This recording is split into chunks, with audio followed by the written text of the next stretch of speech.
Okay, let's unpack this. When you hear the phrase Ottoman Harem, what springs to mind? Oh, for most of us, it's not history, is it? It's high drama fantasy. Exactly. It's a blur of silk, whispers, maybe some poisoned coffee.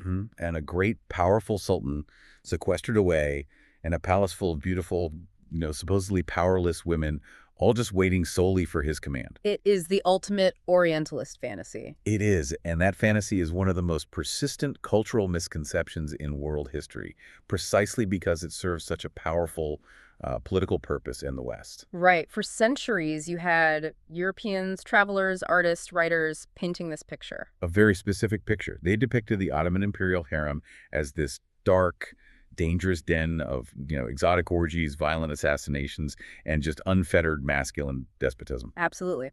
The source material points to people like M. Baudier back in 1626. His accounts were hugely popular, and they helped craft this exotic, violent image. And in that image, you have the Sultan, the turban-clad monarch, as this almost bloodthirsty tyrant. His power is defined purely through, well, sexual access to countless captive women every single night. So in the European imagination, the harem became a symbol for free sex on one hand, but also the total imprisonment of women as sexual chattel. Yes, where their entire lives were defined solely by their relationship to a male master. And this perception wasn't just, an innocent mistake. No, not at all. It was prescriptive.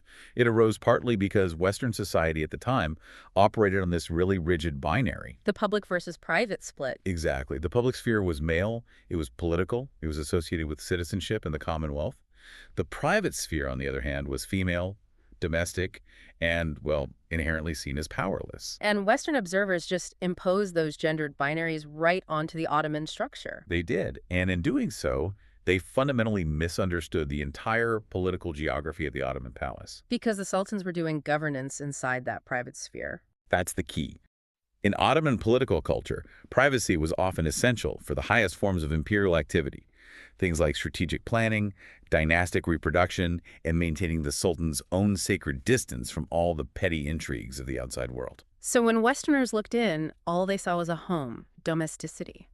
And they assumed powerlessness. They just failed to recognize that inner sanctum as basically the central control room of the state. So let's pivot right now and completely reset that definition for you. If the European observers got it so wrong, what did the word harem actually mean to an Ottoman subject? Well, the linguistic reality immediately shifts the perspective from eroticism to reverence. Really? Yeah. The word harem comes from the Arabic harem on haram, and it means things like sacred, protected, forbidden, or sanctuary. So it's a term of respect. Profound respect. Yeah, it's deeply rooted in religious purity and honor. The term emphasizes that access was restricted or controlled, but for sanctity, not just for secrecy. And you see this idea of sanctity echoed all across the empire, right? This wasn't just a term for women's quarter. Not at all. The sources remind us that the holiest cities in Islam, Mecca and Medina, they were referred to as harems. Because they were protected, inviolable spaces. Exactly. And even the innermost sacred precinct of a mosque was considered a harem.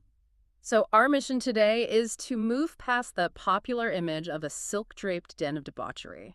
The historical truth is that the imperial harem was a secluded part of the imperial household, the seraglio, that served a vital social and political function. It was essentially a well-organized, highly structured, and institutionalized social and political factory. A factory dedicated to ensuring the survival and continuity of the House of Osman. That's it. And crucially, its political authority wasn't marginal. It wasn't tucked away in the shadows. No, it reached its absolute zenith during a period that historians actually call the Sultanate of Women, or Kadinlar Sultanati. An era lasting for, about a century and a half? Uh-huh. From roughly 1534 to 1683.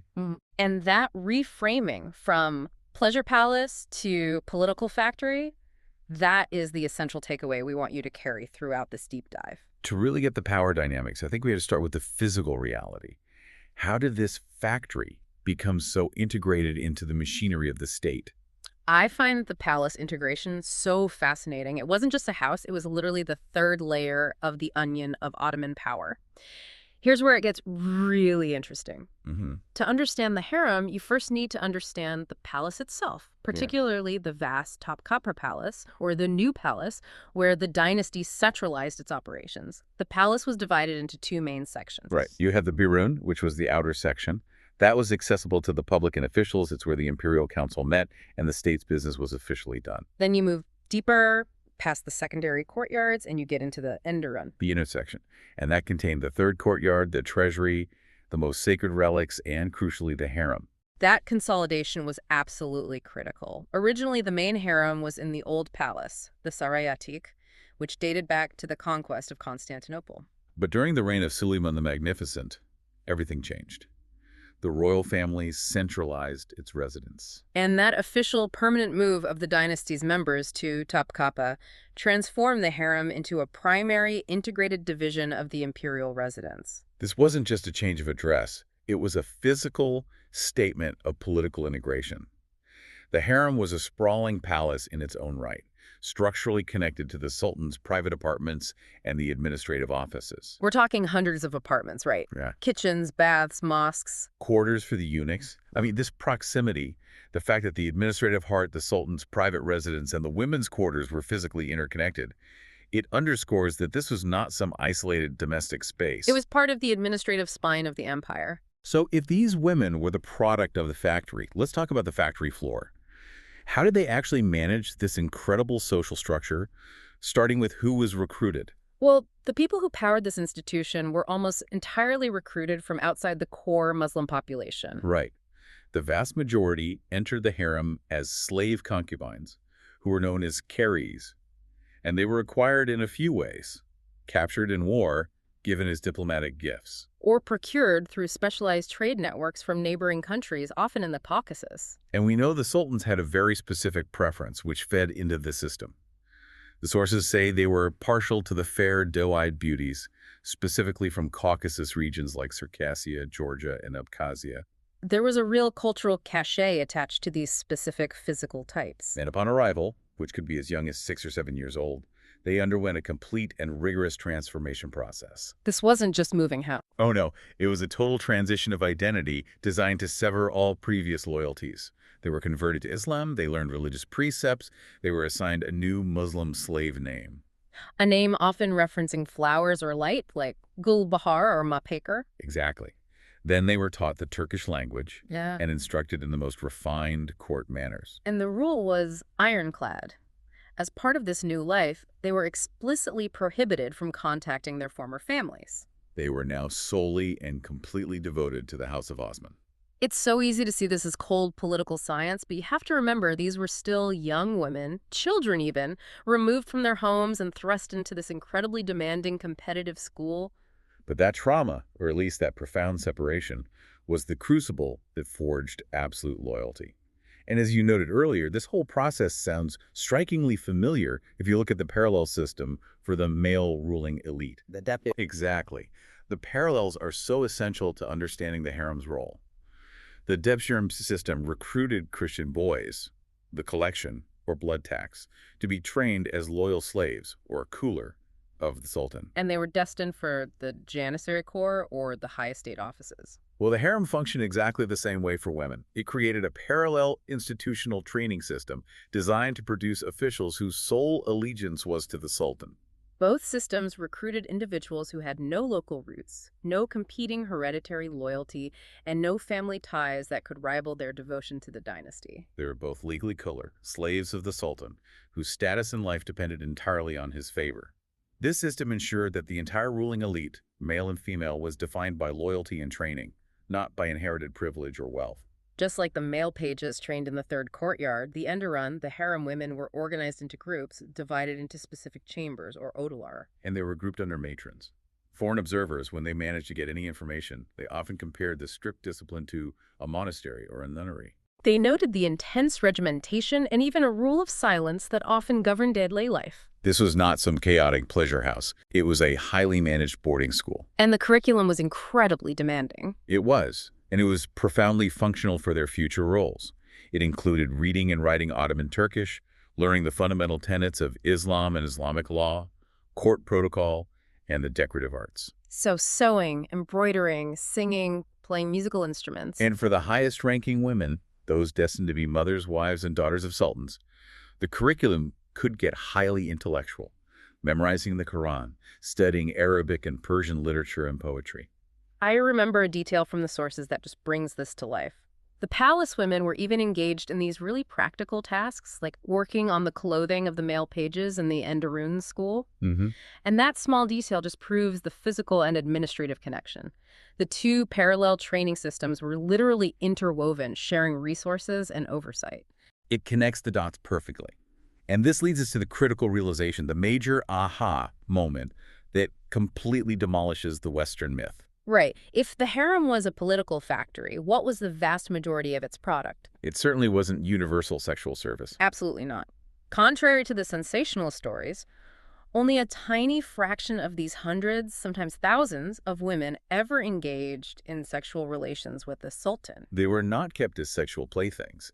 The vast majority were undergoing professional training to become integral parts of the Ottoman ruling elite structure, just like their male counterparts. And their destiny wasn't perpetual confinement in the palace. No, their ultimate purpose was deployment. Exactly. Upon completing their rigorous training, often leaving the palace around age 25, when they'd reached maturity and mastered the skills, they were manumitted. Legally freed, they graduated from the palace school, sometimes with valuable skills or even a dowry provided by the palace itself. And these former slaves were then strategically married off to high-ranking male officials, who themselves were also graduates of the Inner Palace School and legally defined as Kohler.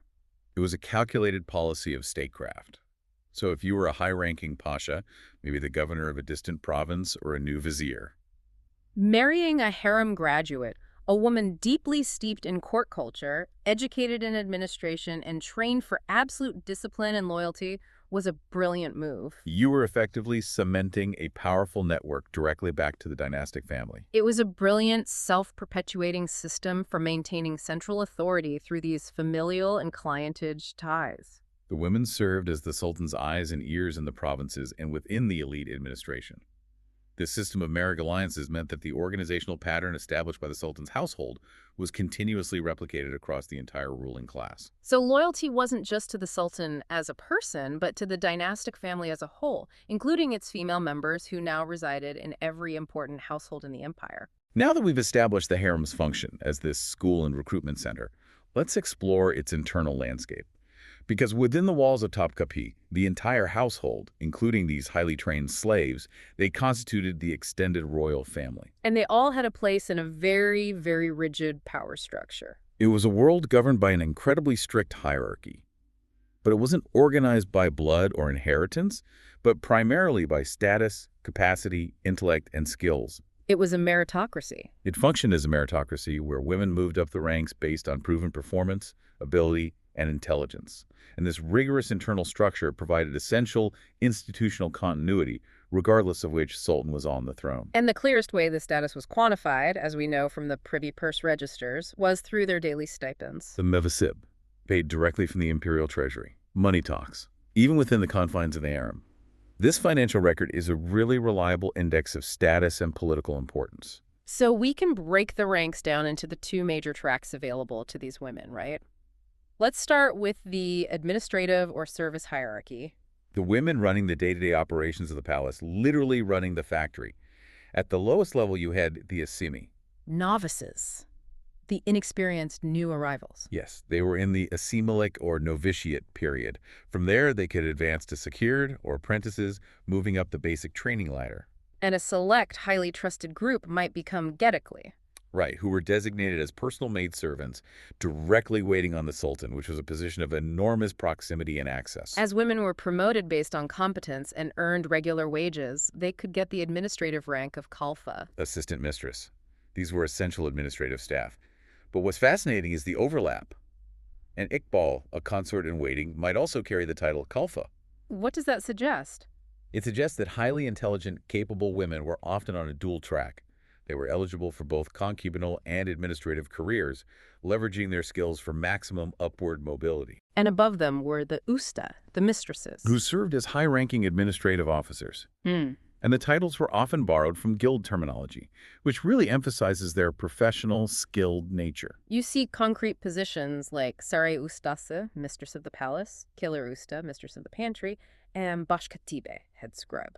These were serious, highly accountable management roles. I mean, managing the food stores for a palace of thousands is no small task. And overseeing this entire internal administration was the Katkuda Khatun. The harem stewardess. This chief administrative officer was responsible for everything. Jobs, promotions, budgets, the whole training regime. The historian Mustafa Ali noted the powerful career of a woman named Janfida Khatun, who rose to great prestige in the reign of Murad III. Which demonstrates that a woman could achieve massive internal authority purely through administrative and political skill, managing a workforce the size of a small town. That system alone just shatters the pleasure palace myth. But let's look at the other track, the ranks that focused on the core purpose of the harem, dynastic reproduction. This is where things get even more political. If a carrier caught the Sultan's eye, she became a gozda. Which means the favorite. Yes. This granted her access and specific privileges, but no formal dynastic status yet. If she was able to maintain the Sultan's favor and stay in his circle, she could rise further to the rank of Iqbal, The fortunate. a favorite companion or concubine, but still ranked below the senior consorts. It showed recognized favor, but it was still a fluid position. But the truly transformative step, the one that cemented power and security, was bearing a child. Preferably a son. That immediately elevated a woman to the rank of Kadin, meaning the woman or wife. This granted the social status of a wife, even if she lacked the legal status of a free woman married in the traditional sense. Exactly.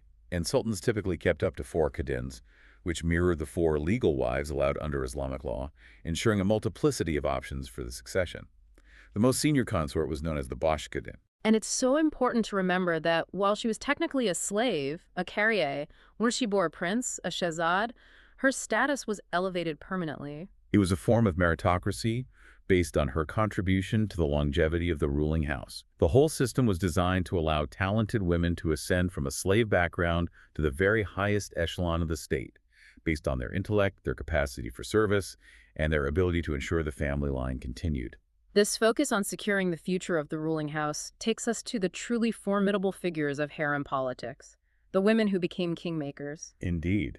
If the average harem woman was administrative middle management, the women who ascended to the highest dynastic ranks were essentially strategic officers focused entirely on the survival and prosperity of the dynasty. And the old system of many consorts was largely supplanted by the creation of this unique dominant position for the chief consort. The Haseki Sultan. The title Haseki Sultan literally translates to royal favorite or sultana consort, and it concentrated immense political power in one woman. Her importance came from one unassailable fact.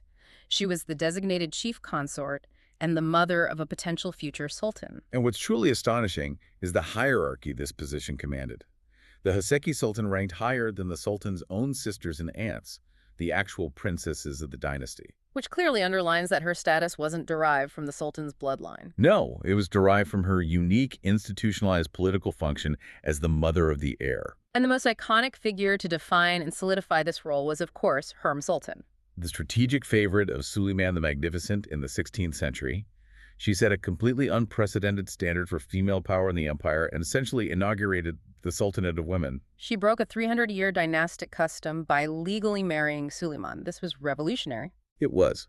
For 3 centuries prior, sultans had deliberately used slave concubines for procreation to avoid the political and economic entanglements that came with marrying foreign princesses or daughters of the Ottoman elite. So by marrying Hürrem, who was a former slave, Suleiman elevated her from property to a legal sovereign partner. She basically carved out a permanent, highly influential cabinet position for herself.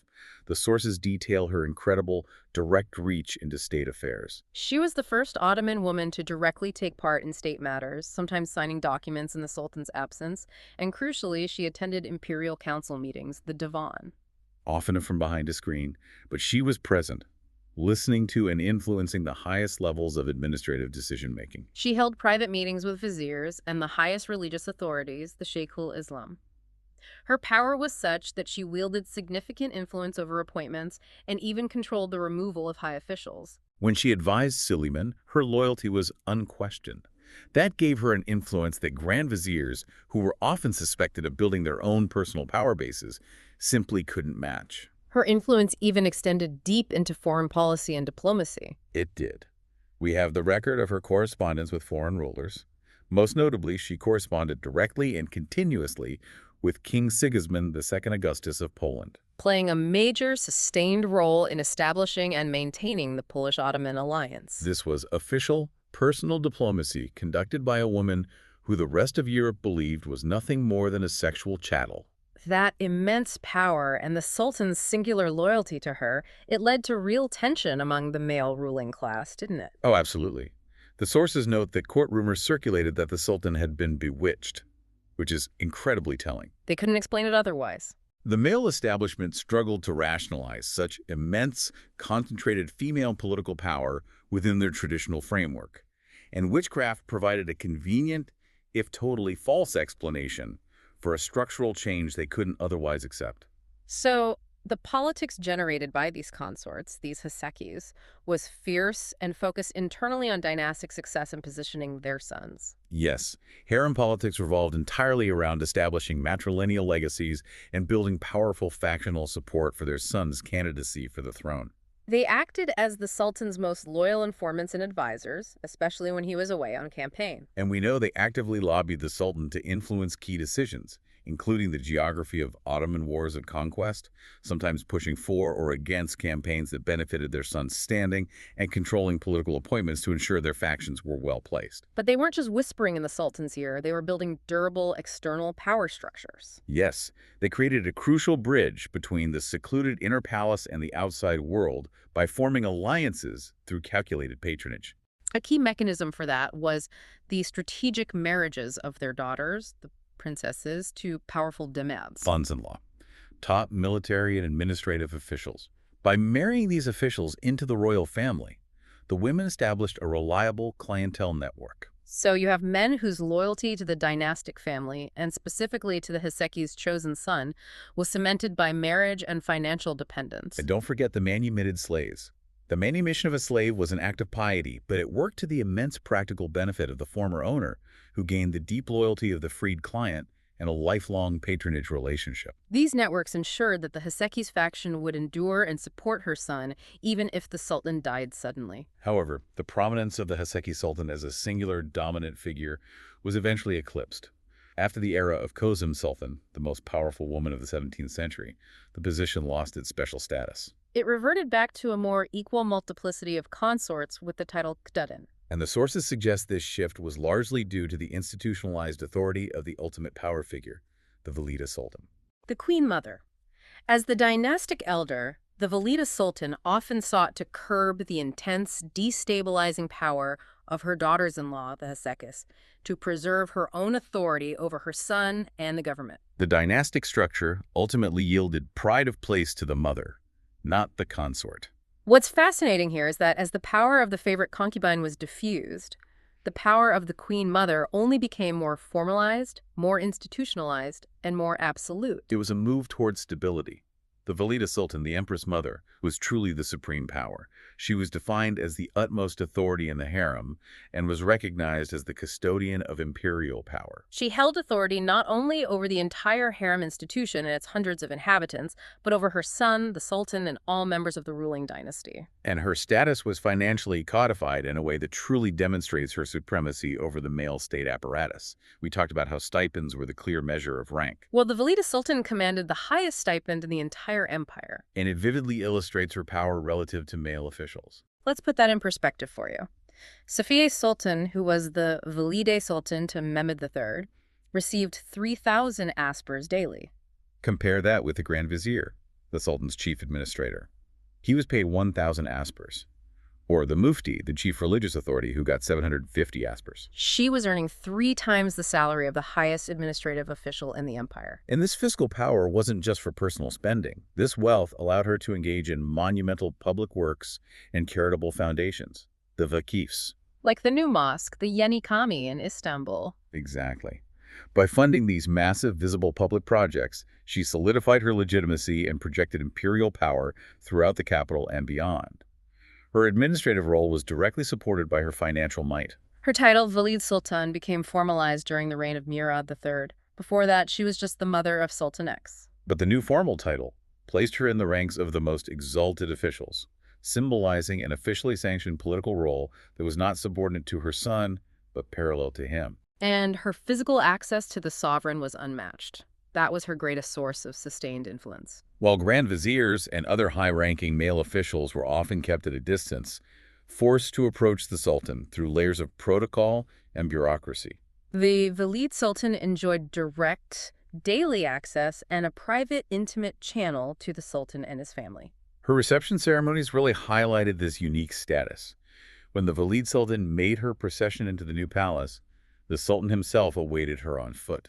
And he greeted her with obeisance, a deep bow or gesture of respect. This was an honor accorded to virtually no other person in the empire. It emphasized her unique legitimacy as a partner in sovereignty. Her power was employed primarily in the role of political tutor and protector of her son and the stability of the family line. And this role became absolutely indispensable in the 17th century, the recognized peak of the Sultanate of Women. This was a period when dynastic politics, including the controversial practice of fratricide and the move toward permanently locking up princes, led to really unstable succession of frequent crises. Precisely. When sultans were minors, like Mehmed IV, who ascended at age 7, or mentally incapacitated, like Mustafa I, The Valide Sultan stepped in and acted as the official regent. and these regencies endowed her with enormous institutional political power. She guided the administration of the state and often assumed functions only the sultan himself could perform, like controlling appointments to high office and managing the imperial treasury. And critically, this exercise of power was considered completely legitimate.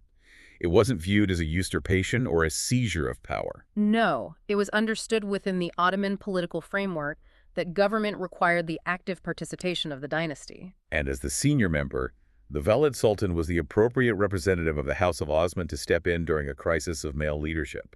She was the institutional memory and stability force. Her influence was further amplified by a crucial internal alliance. The one with the chief black eunuch, the Kislar Aga. The Aga of the Abode of Good Fortune.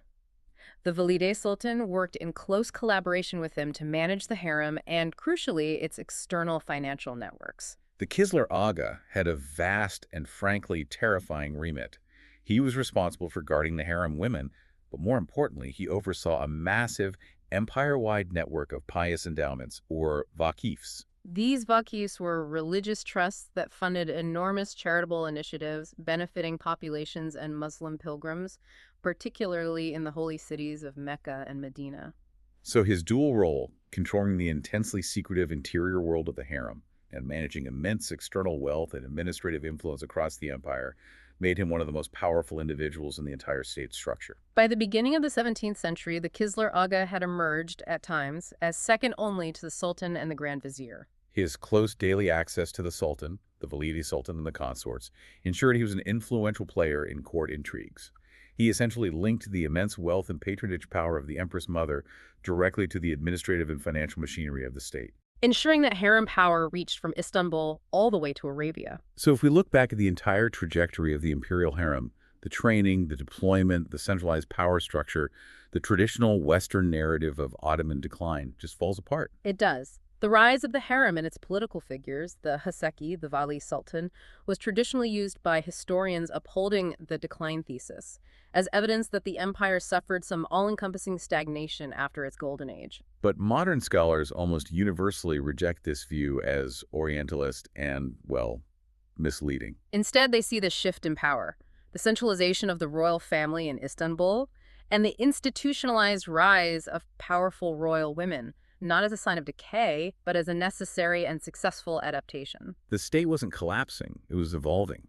It was becoming permanently settled and bureaucratic, and integrating the entirety of the royal family into that centralized power structure as a source of stability. The harem was never a segregated domestic entity. It was a fully integrated and vital part of the government structure, providing a highly effective system of recruitment, training, and deployment for both male and female members of the ruling elite. And that ensured competence and loyalty dominated the administration.